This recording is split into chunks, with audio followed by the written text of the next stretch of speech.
Most of my colleagues and myself at Meridian prefer to make the distinction, make this distinction that Brian is pointing to, using the phrases, there's transformative learning and there's informational learning.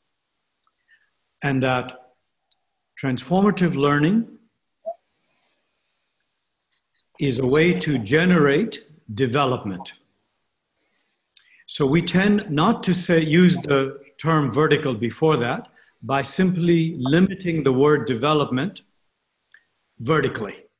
So that transformative learning drives development or vertical development for people who use that additional term. And that informational learning generates technical knowledge.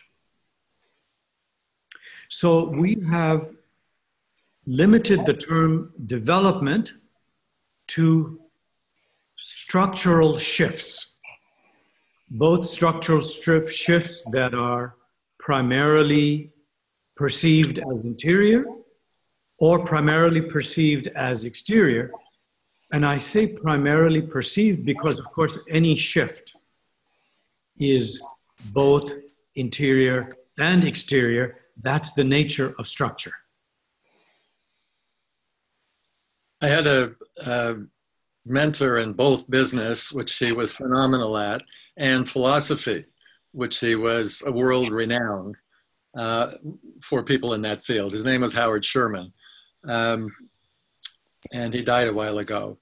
But he used a term which he introduced me to, and we spent a lot of time with Greek words and things like that. And he had a term for what I was doing, and actually had the title of one of my books, which I called the praxis equation. His word was praxis. Mm-hmm. And praxis meant there's no real learning without action, and there's no worthwhile action without learning. So they're just together and saying praxis rather than is this linear or nonlinear, is this directional outward or directional upward or any of that. He would just say it's all two sides of the same thing and can't be separated. You need to keep going back and forth, being informed in both directions. And I love that. So, and I thought it spoke to what you just said, Aftab.